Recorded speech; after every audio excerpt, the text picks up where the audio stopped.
recording. All right, so this week we are, what is the meaning of ordination? Charlie, would you like to open? When is that going to be on the ordination? Next week. Next week? Next week At this time. at this time. Okay, so yeah, I'll be happy to do the opening prayer. Let us know that there is only one life and one mind, one creator expressing itself through all creation. And each of us is an individualization of that one life, that one spirit that animates everything. So in that regard, we are all essence of the one life, the one mind, and the one power. Some call it essential divinity. So today we're going to talk and bring out what we understand to be the ordination process, which really is a process of recognizing that oneness throughout all creation and to tap into it with our very soul, our essence that enlivens us to be who we are and what we're here to do. And so for that knowingness, I do give thanks, and so it is. So it is. Well, the subject today is ordination, I and think that's for next week, isn't it? it's right now here. Oh, all right. Yeah. So there's two approaches. One is each of you that has been ordained could express what it meant to you, what it means to you. That's appropriate. That's really ultimately, it's what it means to each of us. Or I could show you how it developed within our organization to where it is now.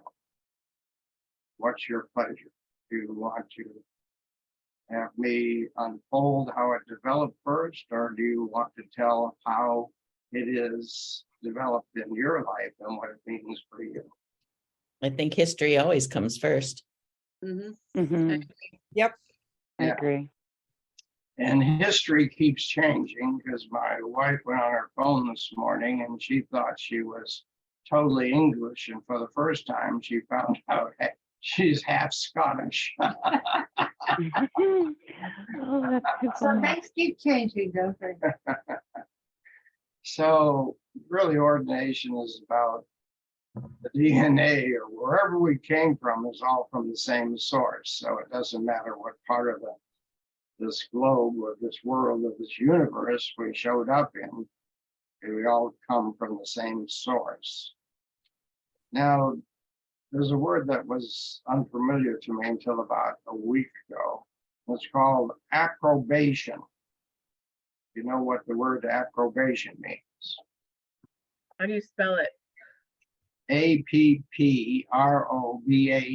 approbation. You can easily Google it. I know what probation means. I don't know. Well, approbation is used in the Catholic Church in canon law. And it means for a bishop or somebody in the ecclesiastical authority to grant the actual exercise of their ministry. So in a sense, that's what we're doing, approbation. And we also we set up 3 different layers of recognizing the power and presence of God within each and every one of us. And one level is ordination. And the initial ordination process was an act of empowerment. That was the Arnold Michaels intention when we developed the ordination service. And what did that look like? Well, Arnold knew that in each of us, we may have a latent or unfulfilled desire to express something that's important to our soul's endeavor in this lifetime. And so that's why it becomes imperative that in the mystery of this sacred ordination lies in the heart of the soul of each individual. So simply put, we would then recognize, or we would have the person who has this latent desire to bring something out, to make it real for them. We would do that as an act of empowerment. And the mechanics for that was we'd go into meditation, and we would have a communion wafer that has been blessed. And we would also then have some grape juice or some white wine as a sacred symbol of sacrifice. And so in the process, we would ask the individual, let's say your desire was to be of service in hospice, and yet that has not been fulfilled in your life. So we would ask the recipient of this ordination process to sit quietly in meditation and see themselves as already accomplished, as already doing hospice work. They would see it, they would imagine it, they would feel it. Mhm. And then we would have them raise their hand when they achieve that within their own psyche or in their own soul. And then we are the presiding bishop or minister would bring a chalice or a cup with wine, or I used grape juice. And when the person then would dip the wafer that they were holding in their meditative process, so that the image and the feeling nature of them accomplishment of being a hospice provider was now those vibrations were put into the wafer that they're holding in meditation. And then they would dip it into the grape juice and consume it.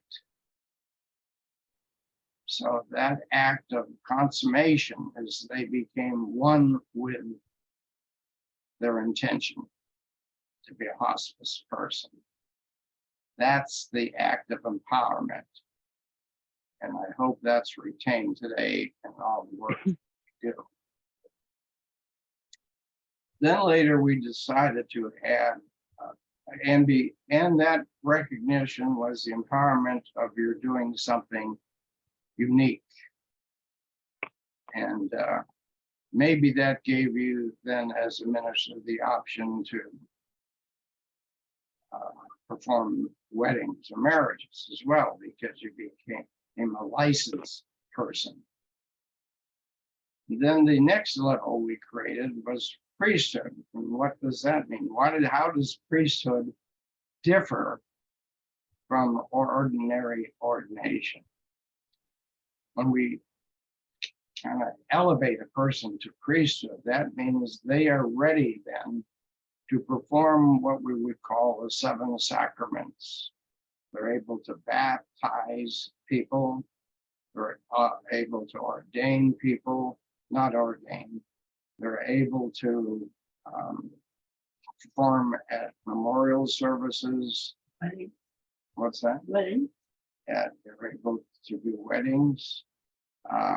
They're able to perform all the, and if it were in a different tradition, ceremony, it could be like a passage ceremony, no matter what background you come from. So anyway, it was opening up the portal to do more of sacred recognition of different phases of individual lives. That was the priesthood. So that was an expansion of ordinary ministry. First ministry, as you remember, was an act of empowerment to move into something that you haven't fulfilled, and now you're fulfilling it. And a wonderful example of that was a lady that came to us who was kind of doing hospice work, but she wasn't certified anyway, so she was disregarded in many aspects. But when we ordained her, she ended up going to the area of Arizona where they graded Agent Orange. And as a result of that gradation, many people were dying of cancer in that community of Arizona. So she ended up going there, and a Catholic priest was so glad to see her because he was inundated. And so he told her and trained her more into the hospice program and helping people pass on. So that's how it worked. So when we moved beyond the priesthood, we created a category called bishops. Now, our bishops are unlike, a lot of people didn't like the word bishop because they related it to the Catholic Church, and it was a sign of outward power. Our form of being a bishop is an inward power, and it's recognizing that spiritual awareness within ourselves and bringing that forth into selfless service. So our bishops in our community are the ones that usually, not always, but usually may be teaching others, have a group situation where they're training other people. They have a center of influence. And but their obligation really is strictly to be of service and support and helping others develop their spiritual awareness. And as a bishop, then we don't ordain bishops, we consecrate bishops. What's the difference? Not much difference. Consecration is associated with the sacred. That's the meaning of the basic word consecration, associated with the sacred. So when we have a ceremony where we're consecrating a person to be a bishop, we're honoring the presence of God, the Spirit within them, and enabling them and empowering them to do more of the same, and to be part of our community that supports one another in our intention to serve. So those are basically the three aspects of ministry. One, ordination initially is an act of empowerment, helping people move beyond. Now that act of empowerment is certainly can be inserted in any of the ceremonies. And you don't have to end up being a minister or ordained if you don't want. The act of empowerment just in itself is a beautiful ceremony to bring forth some latent desire to be fulfilled in that person's life. And we as a community are supporting that in prayer and meditation. And if they join the community, then we're in support of one another.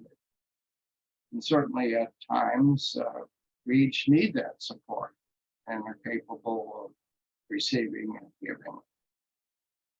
So that's pretty much the Well, historical. what's number 2 and 3? You said that was 1. Okay, that's the first. That was a simple ordination process as an act of empowerment. Then the next step was moving up to priesthood, where you had available the power to do weddings, memorial services. In other words, the stages of life that a person goes through, confirming into adulthood or whatever the person or whatever they're going through is an opportunity to bless that event, to be present there. And of course, the last one is the consecration of bishops, where they're elevated to be a selfless service to the community that they support, the community that they choose to support. And and nowhere in our community is it our intention is to impose our will on others. It's to help bring the divine out of each of us. And consequently, the more we're able to support others in bringing out the best of who they are, it happens to bless us as well and helps us to fulfill our sacredness or our essential desire to express our godliness. I think that's the only way I know how to put it. So that's pretty much the historical background of ordination and 2 levels of ordination and the consecration of bishops. Are there any questions? Thank you, Charlie. That was I very must well have done a explained. great job. You did a did. good That was job. very clearing. I'm even taking notes over here. Good job. So I think but so each of you that have been ordained, consecrated, now's your opportunity to share what it meant to you to go through that process. And what it means to you to be of service to others and ordaining them. How does it work for you?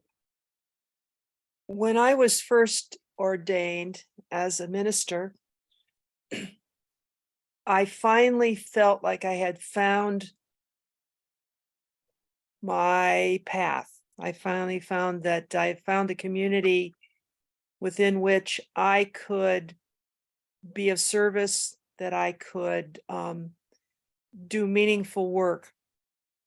All of the Judeo-Christian religions that I had been acquainted with had no real place for women, had no real place for the divine feminine. And I felt that that was a disservice to 1/2 of the human population. And I wanted to find some way to rectify that. And the Madonna Interfaith Community, which was the Madonna Ministry at the time, offered me that opportunity. And I felt a profound sense of having come home when I was ordained. And that was wonderful. And then over the next couple of years, I learned what my ministry was becoming. Had some wonderful mentors. Charlie, you were one. Shirley Catanzaro was another one. There were a number of other people who guided me along the way and offered me the inspiration and the information that I needed. And then a little while later, I decided that I wanted to do more. I was running a women's circle, but I wanted to do more and at a deeper level. So I applied for and was accepted into the priestess program. And again, Shirley Catanzaro was my main mentor for that. She taught me a lot. I had a lot of wonderful experiences. I learned more about running a circle, working for the people in my community and so forth. And that was, again, that was very profound for me. And then a little while later, I felt that I wanted to move even deeper into, I won't say the mysteries, but the heart of what it meant to serve. And so I studied again with Shirley and with Charlie and with some other people, and I was consecrated as a bishop. That consecration, the ceremony and all that surrounded it changed my life forever. I finally felt that I was at a level and a point where I could truly, truly serve. Um, and I felt again that sense of coming home, only on a much deeper soul level. I finally felt like, okay, I've learned a lot. I still have a lot to learn, but I know enough now that I can help lead and at least open the door and show the way through, which is sort of what I've become as a door opener and a way shower, and I hold sacred space for meetings and things like that. But the level of service that I can now provide is much deeper and stronger than what I ever could before. Um, I'm a helper. I help Paula a lot in her, in her CEO, her CEO worries. I help others in the community. I can do volunteer work. There's a lot of different things I do on a very quiet basis every day that I attribute to my new level of service. It's not so new. I've been a bishop for a while, but every day feels like a new day and a new opportunity to serve more. I'm not particularly proficient in technology and things like that, but I do my best. I'm learning so that I can then do even more. So, and I feel closer to the sacred, closer to the divine. Because as Charlie, as you said, we're all manifested facets of the divine. And I feel like I'm finally living up to my potential. So that's what this all means to me. Beautiful. Sally, what a That's great, beautiful, Sally. great testimonial. Appreciate it. And that we could wrap it up with that because that's what's Well, all. every one of us has our own story to tell. Yeah. So let's hear from someone else. All right, I'm going to share because I think I have to take care of some medication issues with my client soon. Oh my goodness, I don't even know where to start. It's so profound. It was probably one of the most profound experiences in my entire life. Sally, you were there. Laura, you were there. I was moved to extreme emotion when I was ordained. And again, like you had said, Sally, there was a sense of feeling home, feeling like where I needed to be. This is what I'm supposed to be doing. And there was just such a comfort zone and the people and the love and the non-judgment. It was just so beautiful. It just felt like home to me. I have been a person of service all of my life. I started with junior women's, went on to chair community and civic affairs for 12 years, and then did the community emergency response team for 10. And it just kind of seemed like this is supposed to be part of my journey, if you will. And I've always loved to lift people up and be there for people. I worked at our teen center for 20 years until it closed down. So a lot of my kids, I'm now having the opportunity to marry.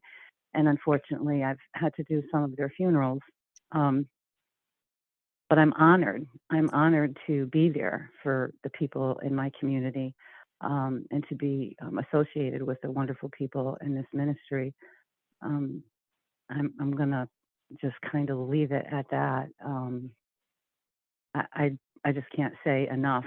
And that's why I'm really trying very hard to work on Charlotte and get her to understand. She's going to be so enlightened when she hears from you people and sees what we all have to offer each other.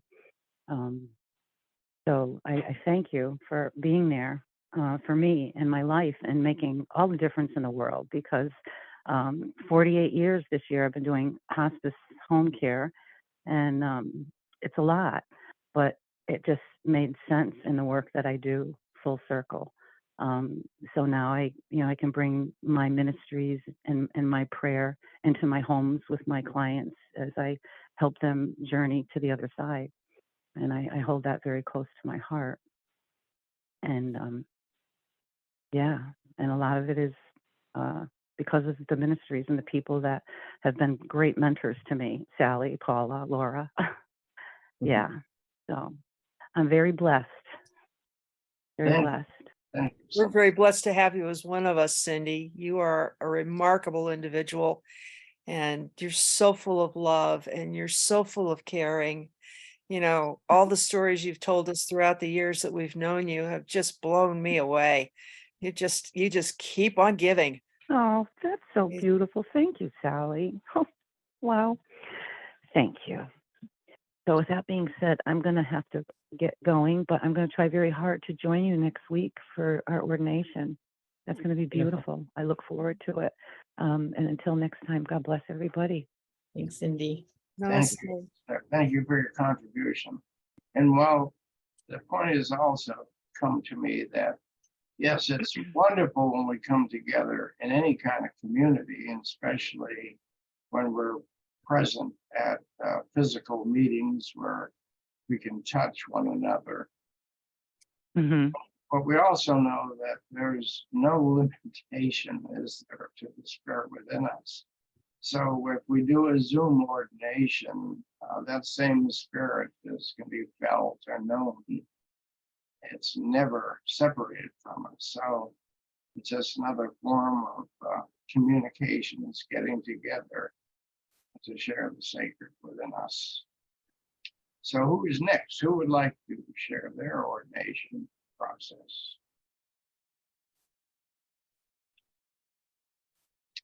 How about you, Bobby? What about me? Yeah, I was, as all of you were, moved by the idea of what ordination is and the responsibility that comes with it in terms of my commitment to being of service. And I think the idea of selfless service is such a wonderful phrase. Because, and the truth is, turns out it's not so selfless because we all get something from it ourselves. But it comes to us, through us, not that we are setting out to get that. So it's a byproduct of giving service to others. And I look at my life, I see a lot of what I've done with my life has been a byproduct of doing something else. And then it kind of comes to us through an adjunct avenue we didn't even know was there. So it creates openings in our life for others to come in. And I think that's a beautiful process. So for me, ordination was just another way of presenting myself and finding out what it really means to have selfless service. And I'm very grateful for that. Thank you, dear. And I also need to share this. This is fascinating. That during some of the ceremonies, we tend to wear anything we want, but usually a kind of a gown or a vestment or something. And one time when Bobby was angry with me, she said, I never intended to marry anybody that had a skirt. So she didn't like the idea that I'd be wearing a skirt. And what I also learned at ordaining a lot of people at one time in Monterey at the healing conference was I needed to take the vestments off, because it's really not about what we wear. It's really what's in our heart, in our soul. Mhm. So it's okay to wear anything you want. That's can be part of the fun of it, and dress any way you like. But just always know that it's there, regardless of what you're wearing or not wearing.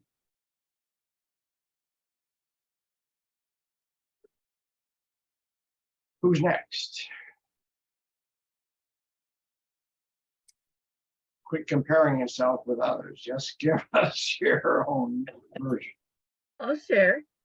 I was ordained February 24th, 2008. That's quite a long time ago. I really liked the process that we went through with working with other women and looking at like shadow between women and being in support. And at that time in my life, I was on a very spiritual path already and had a very close connection with spirit and like moving in the spirit realm and working with people, and had already been learning about spirituality in different ways than just traditional Christianity at that point. And being ordained at that point in time just felt like an affirmation of the path I was on and deepened my practice. I was also a Tantra practitioner, and I really felt like a lot of being a priestess in that work was super impactful and helped so many people to just get back in touch with their own spirit. And I mean, I saw people, change their lives, and I had to pause everything from getting sick and, didn't continue on with this, even though I had wanted to go on to the next level, but I couldn't. And so just to come to going forward and being reordained in the future, it feels like it took a long time to get back to health, and it feels like this is another piece of getting back on that path again and getting back into a role, being in service and helping people get back in touch with their lives as I move towards becoming a licensed psilocybin facilitator in Oregon, where I will be holding space for people to do deep work again. So anyway, that's my past with ordination and hopefully soon future. Yeah, thanks. Thank you, B. And you live in Oregon? Is that what you said? Yeah, I live in Oregon. I was first ordained in Seattle when I was living up there back in 2008. But I'm back here in Portland where I was raised, and yeah. Yeah, well, thank you for sharing that. And it reminded me of something else I'd like to share, which I talked about. Doesn't matter what clothing you wear, you can shed your clothing. And it really doesn't matter what tools you use. For instance, we use communion wafer, or we use wine. Sometimes we use crystals, or we use water. The point is that what I've learned is that our individual souls, our individual units of awareness, which are like crystals. So we bring that power and that light through our soul, or through the crystallization of who we are. So no matter what tool we use, if any, we're blessing that tool. We're using it and knowing it's helping us facilitate whatever we're about. Crystals contain a lot of energy, and different crystals do certain things. But inevitably, the power of our Spirit of God within us is coming through us. Doesn't matter what tools we use. Like when Jesus picked up the mud and put it on a person's eye and they were able to see. It's really the power and presence of God in Jesus and the use of the tool of mud that the person could believe in, accept. So the tools are enlivened more by our being who we really are and allowing our essential nature to come through in our process of service. Well said. Thank you. Mhm. Kevin, you're our most recent ordainee, at least presence. What was your experience? I found it empowering. It kind of affirmed my voice, kind of thing. Mhm. But with the empowerment, I agree with Bobby, comes responsibility. Mhm. Any right we get carries a responsibility. And I'm responsible to the divine for being the foot soldier here on earth. And I take that kind of fairly serious. And in all ways, I hope I'm doing right. I mean, I was raised to think it's not the sin you committed, but why you committed it that really matters. So I hope that my heart is pure enough that I can live up to my obligations, and the divine uses me any way that is needed. Yeah, Kevin, you used a great word, responsibility. Tell us what that means to you. Well, it comes from all my years of activism. When I was out changing the world, kind of thing. For every right I'm given, I have a responsibility back. If I want to write, I'm supposed to use it for the betterment of others.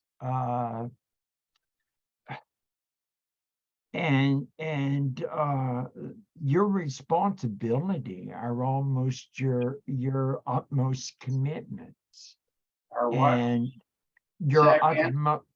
your utmost commitments. Your utmost commitment. Utmost commitment. Yeah, and I just spend as much of my day like in prayer and whatever. As I walk through the house, I'm throwing out a little prayer every time I think of something. And I just hope that I'm fulfilling my obligation, because I'm doing my best. I'm not perfect, but I'm doing my best. Yeah, well, thank you. What I learned from an enlightened teacher was the definition of responsibility didn't carry a burden with it at all. There's no burden to responsibility.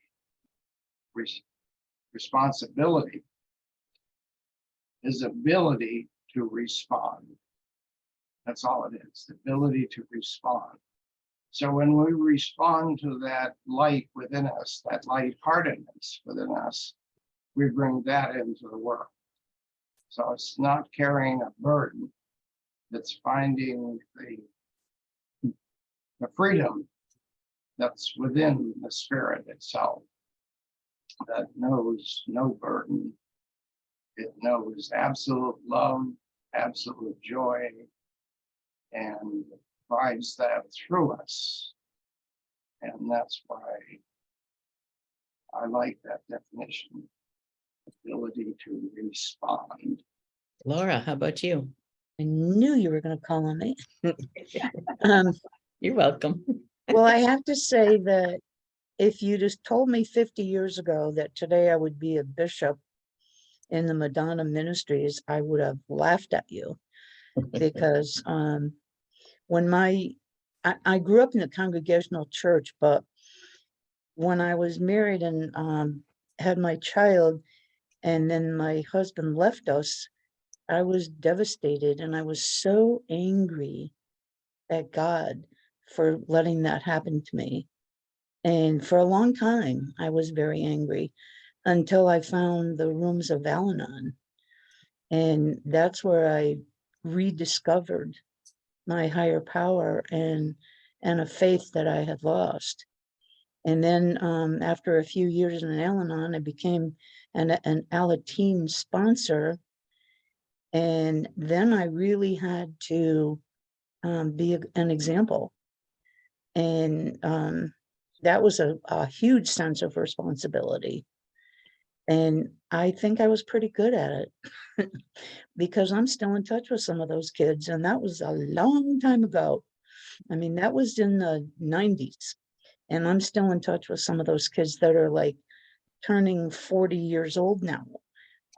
So that's a testament to what I was in their life. So then when I retired, I took an early retirement in 2000, and I decided I wanted to do something meaningful. And I went through the last 2 weeks of my mother's life with her and got to know the hospice people. And they were just, I was so enamored with them, how wonderful they were and how kind and caring and loving they were, that when I retired, I thought, you know what, I think I want to do that. And so I took a Reiki class first because I wanted to do something other than just sit with people. I wanted to help them somehow. So I took the Reiki class, and this all happened with Martha. You all remember Martha. And we did all of that together. We took the Reiki class together. We were doing the hospice Reiki together. Then we met Red Basket, and through Red Basket, we met Sally, and we joined Sally's circle. And then we heard about the Madonna Ministries, and it just all, the path was before me, and I just followed it. And I am so happy that I did, and so grateful. I remember my first conference where I was ordained as a minister in Arizona. I was just so overwhelmed and enamored with all the people there.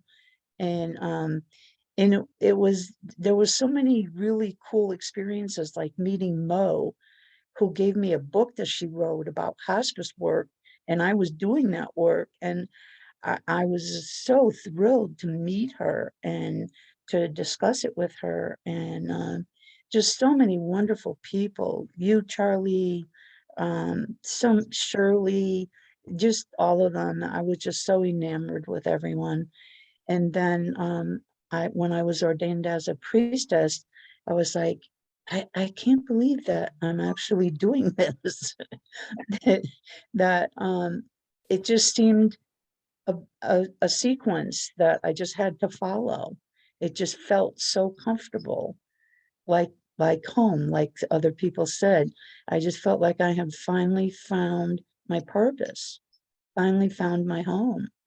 And it I still sometimes have to see if I'm awake and this isn't all a dream, because it so has touched me in so many different ways, being a part of this ministry and performing weddings and performing funerals and helping people pass and being with them when they pass. What a gift that is. And just to be with all of you is just such a gift in my life that I am just so grateful for. I will be forever grateful, and for finding my way again, for finding my path, and being able to stay on it is just heartwarming to me. So I thank you all for everything that you've done. Thank you, Laura. That's beautiful. And there's probably none of us that sometime haven't been angry with God. It's like, okay. I All right. couldn't even say the word. I could not even say the word. That's how angry I was. Yeah. Bobby and I watched, I think it was Netflix or Amazon Prime, The Life of Beethoven, one of the greatest composers in the world. And in his 40s, he became totally deaf. And so he got so angry with God because he was saying in his mind that music is as close to godliness as you can get. And he was getting all this wonderful music to be brought in. And when he became deaf, he could not hear it through his external ears. So he was angry, but he still wanted to create. And to his amazement, he ended up a woman who was equally talented in many ways in music, came to learn from him or to assist him. And so she became his ears. And she also helped when he had to lead the orchestra on the pieces he just created. He couldn't hear the orchestra. So she would be in the orchestra pit and she would be cluing him in as to what signs to give the orchestra to bring out the crescendos or so forth and so on. Uh, So when we're all angry, there's always an answer there, but it doesn't become apparent when we're blind with anger. But eventually we realize that we're all in this together, and God provides different angels in our life. And certainly Bobby's been one of my angels. Very sweet. Charlie's angel. Charlie's angels, yeah. Yeah. That's right. That's who we all are, Charlie's Angels. All right, we're at the top of the hour. Paula, you want to go real quick? I always wanted to be a priest, but being Catholic, that wasn't allowed.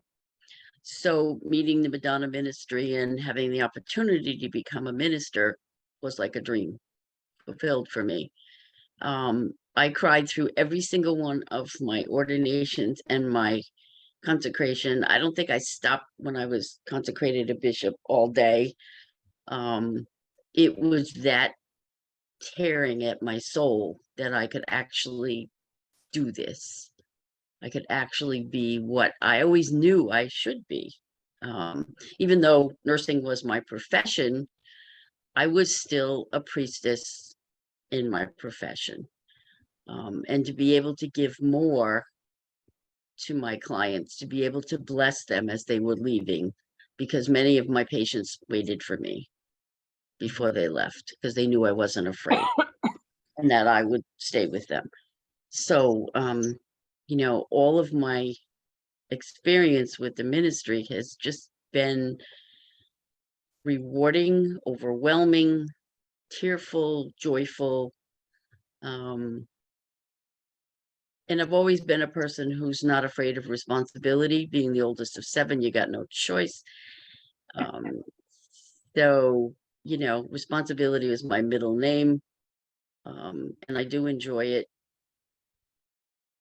which is why I said yes when you asked me to be CEO. That was tearful as well, but I've made many wonderful friends. And the first thing I thought of when I went to Arizona, when Charlie sat down and talked to me, and I didn't know his importance at that time, was I found my tribe. I had been looking for my real family all of my life. And you are all my real family. And I thank you and I bless you. Thank you, Paula. Beautiful. And I just want to say one other thing to you, Charlie, that thank you so much for organizing the Madonna ministry. And I want to tell you that the first time I met you, you gave me, it was when I was being ordained as a minister, you gave me a couple of shells from the ocean. I don't know if you remember that, but they're on my altar still. And that was a long time ago. And they are still on my altar, and they were from you. And I appreciate you so much. Thank you, Laura. That reminds me of the gifts that Arnold Michael and Kay Michael had given me. And I think it behooves all of us, if we haven't read the book Blessed Among Women or Brothers of the Great. There are 2 greatest gifts to our ministry. And I think Blessed Among Women has been the most meaningful book I've ever read. And so we never insisted upon people reading these books because that's not who we are. We don't demand, but I encourage. anybody to read. All right. So next week will be ordination of Sally B. And anything else we want to say in closing? Prayers to anybody who need healing and assistance? Yeah, can we send some prayers? My very good friend Bryce Larson is undergoing major surgery today. Okay. Can we just send prayers for his spirit to have the strength to get through? I'd appreciate that, and so will his wife. Very good. What's his name? Bryce Larson. Bryce, Bryce, And, RYCE. yes. Thank you. So. and Charlie and Bobby, you didn't hear that quote that I told everybody in the beginning? Death leaves a heartache no one can heal. Love leaves a memory that no one can steal. Oh, I love that. Very nice. Isn't that great? Very nice. Beautiful. I So love that. I think, who's going to lead us in the closing prayer and the healing prayer? I'll do that. Thanks, Sally.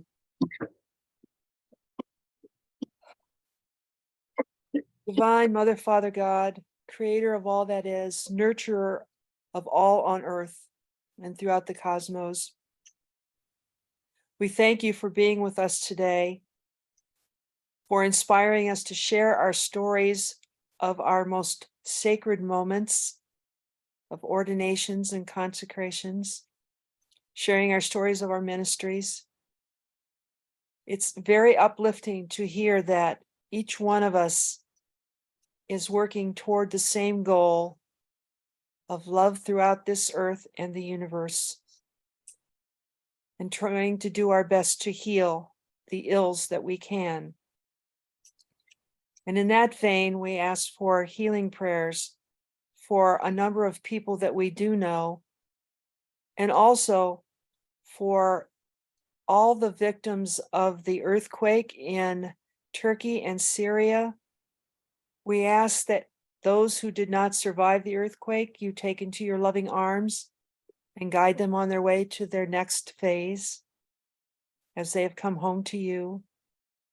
And we ask you to comfort the hearts of those who survived, who lost everything they had, more importantly, lost loved ones and so forth.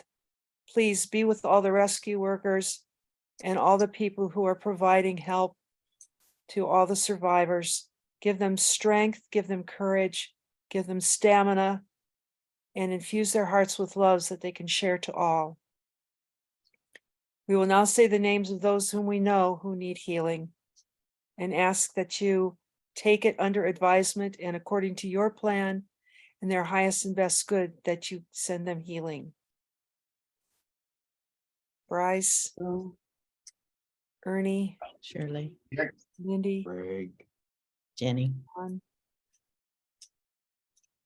Bobby, Yeah, Charlie, Hillary, Sally B's family, My family. Charles. Davis, Azad, All of us. you've heard the names of those whom we hold dear and whom we hope that you will heal. We send out all of our love and healing thoughts to all those who we may have missed, to those we don't know, but we know who need healing. We put this now in your hands and know that you will do what's best for each and every one of them and for the plan. We thank you, we thank you, we thank you. And so it is. so it is. Thank you. Thank you, everybody. Wonderful service. It was. Thank you, Charlie and Bobby. Thank See you you. next week. All right. Okay, bye-bye. Wonderful week. Take care.